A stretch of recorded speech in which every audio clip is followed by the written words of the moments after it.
Welcome to Foodytime. I'm Jay Fettigan, and in this episode, I talk with the critically acclaimed author and journalist Joanna Torrey. Joey tells a great story of interviewing the baseball legend Mickey Mantle. She interviewed him for the Sunday magazine of one of the New York newspapers. They had a food section. It's a great story, and full disclosure, I'm a big fan of Joey's. I've known her for years. She's my sister-in-law, and she tells great stories. Enjoy. Well, hi, Joey. Thanks so much for being part of this summertime Foodytime episode. And nothing says summer to me more like baseball. And I was hoping, I know you've got a great baseball story, but if you could give me a little background to kind of who you are and how you got to be in a position to write this great story about Mickey Mantle. Sure. And it's a story that really has nothing to do at all with baseball, which is maybe part of the, which is really part of the story. But I'll start a little bit back because my interest in food and writing really were kind of almost simultaneous and began when I was a teenager. Our mother was a very good English cook. I always defended British cooking, will to this day. And we grew up with very good homemade food. She was a great baker. She was sort of an eccentric. She would make steamed puddings and ride to the local A&P on her bicycle in her fur coat from Goodwill to get beef suet to make her steamed pudding.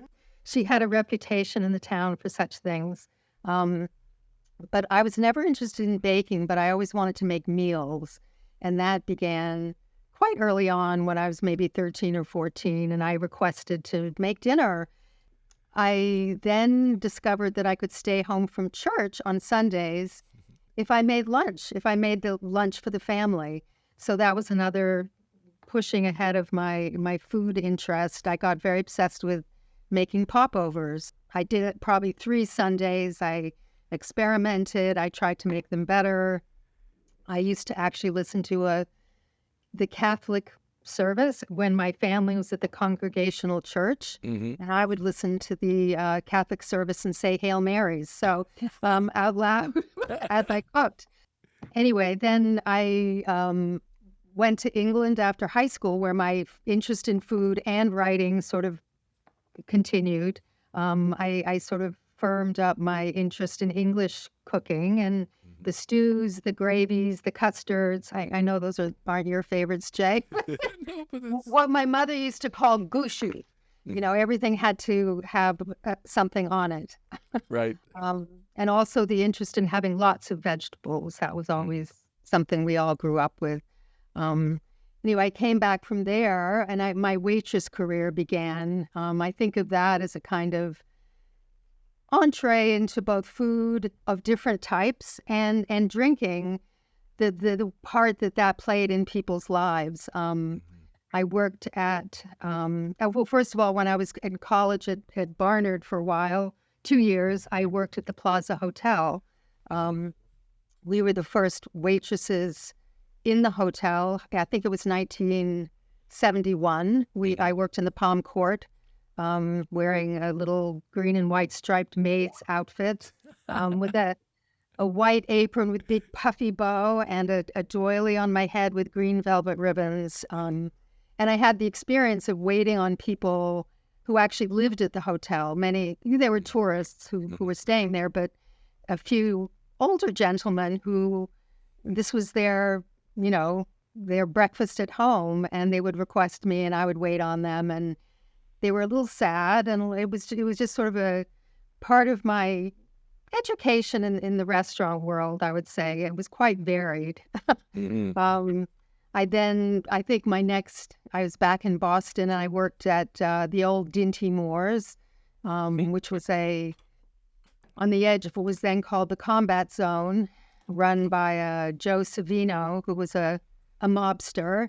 And I thought I was going to be working in the restaurant, but was instead put in the cocktail lounge, and began to have the experience of people drinking their dinner, and had to learn to recognize. My very first night working there, I remember was the opening, and being faced with a tray of drinks that all looked the same, probably 12 on a tray.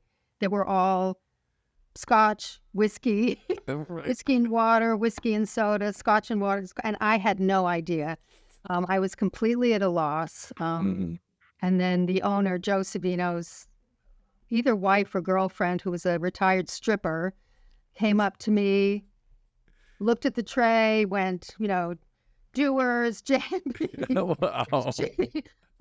Crown Royal. She knew them all by smell from 6 inches away. Yeah. And that was another piece of my education. One of the bartenders is a young woman at that Dinty Moore's cocktail lounge, had worked at the Playboy Club, and she said to me, "Don't work here. Go get a job at the Playboy Club."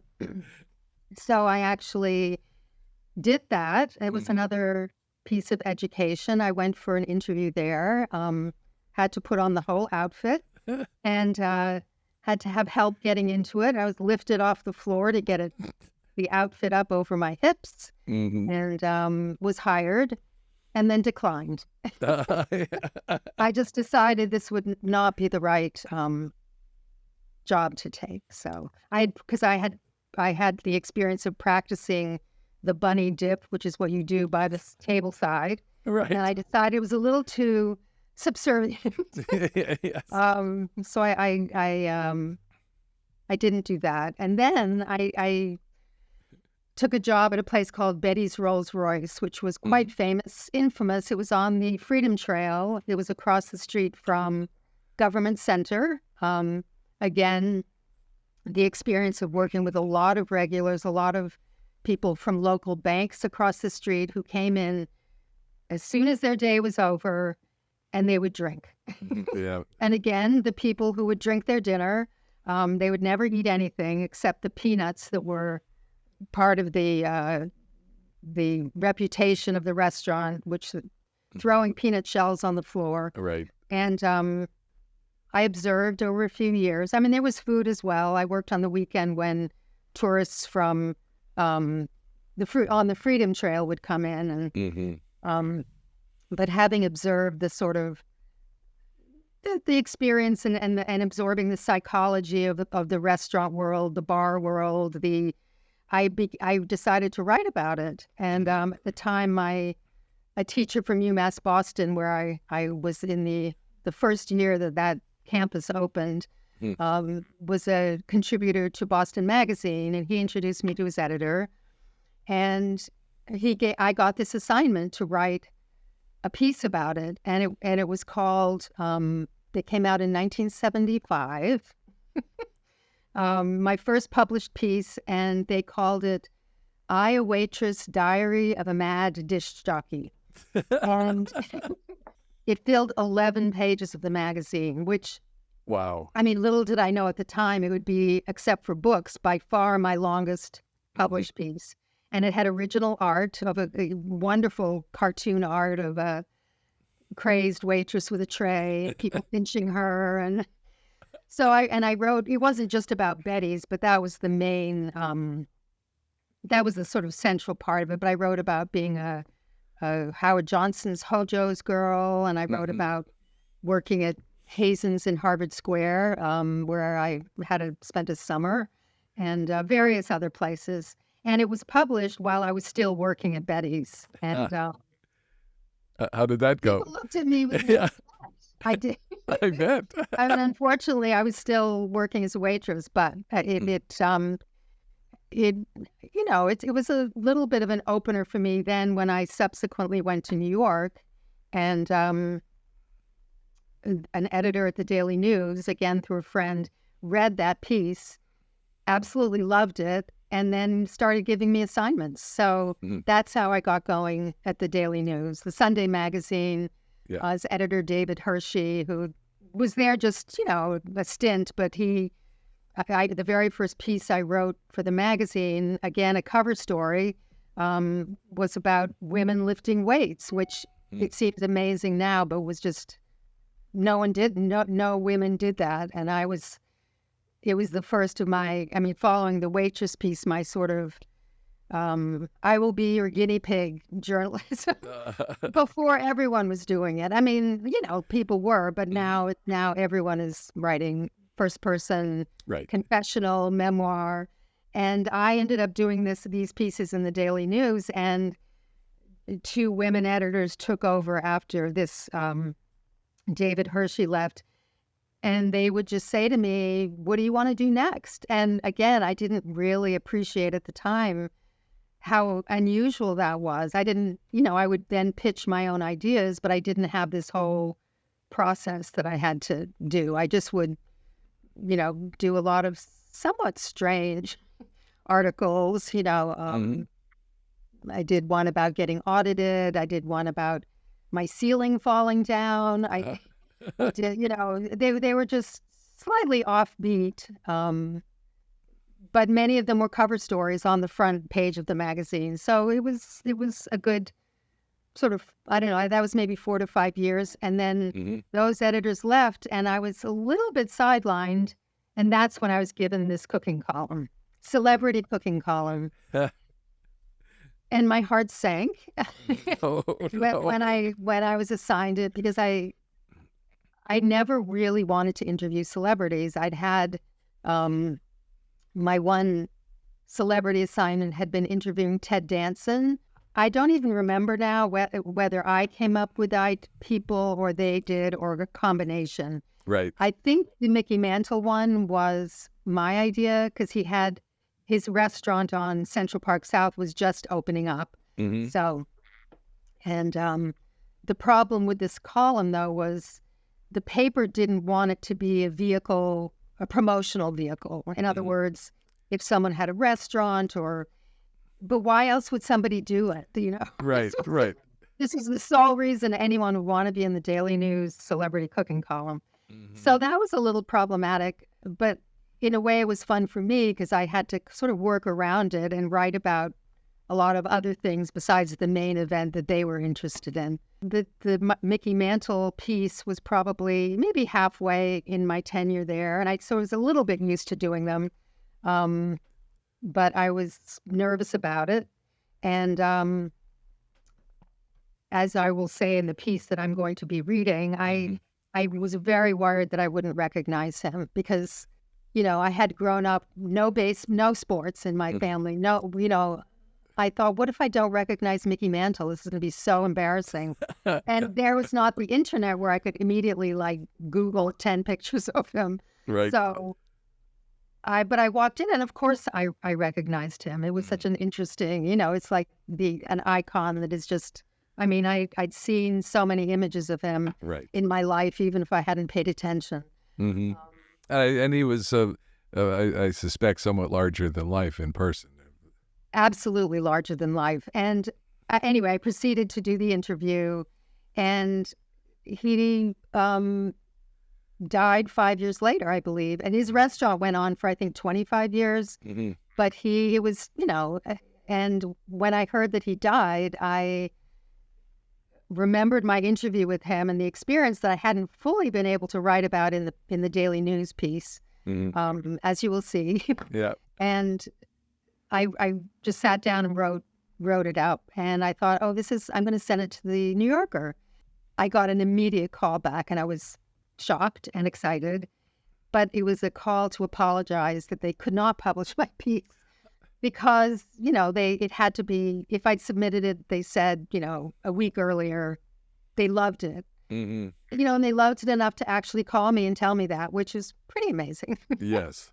But so I never placed that piece anywhere, and I always thought, there'll be some memorial or some anniversary or something that I'll still be able to place it, because I had a soft spot in my heart for it. Sure. And I never did. So, except for today. Now Well, this is your opportunity. This is my opportunity. So, Well, anyway. Take it away. I would love to hear the story. Mickey Mantle. I was worried that I wouldn't recognize him. I knew the name Mickey Mantle, but had grown up with 4 sisters, a British mother, and a scientist father in a house where sports were played on some other planet. My assignment for a New York Daily News cooking column was to wrestle a few stories out of him, not about baseball, but about food. I had an 11 o'clock appointment with Mickey Mantle at his Central Park South restaurant of the same name to discuss chicken fried steak. Being totally incapable of asking him one question about baseball, this didn't seem strange at all. It was the middle of an August heat wave and everything had gone wrong. My small tape recorder had broken, forcing me to lug around an enormous old desk model. On the bus going up 6th Avenue, I realized that I'd lost the plastic battery cover. My dress was sticking to the seat of the bus. I stepped into the cool, slightly cavernous Mickey Mantle's on 59th Street and was relieved to recognize him immediately. Strange what those storage bins in our minds come up with during cognitive emergencies. Despite the un-American gap in my upbringing, I had somehow managed to absorb this icon. He was really handsome. We sat at a small table in the back of the empty pre-lunch restaurant. I pulled out my behemoth tape recorder, forgetting about the battery cover. 4 C batteries exploded out of the machine and plopped directly into Mantle's lap. He smiled graciously. I burned. Carefully stacking the batteries on the table between us, he beckoned me to come closer. Leaning on my elbows, I moved in. He beckoned me to move still closer until finally our foreheads were touching. I was wearing a white dress with a scoop neckline. Knock, knock, he said. We looked straight into each other's eyes. Who's there? I responded dutifully. Emerson. Emerson who? Emerson, nice pair of knockers. He sat back and grinned at me, clearly reassured that he had restored me to full composure. We talked for half an hour about food, how he was raised on his mother's chicken fried steak and gravy every Sunday, beans with a piece of pork or ham and cornbread during the week. Back then it was Oklahoma poor food, not signature cuisine.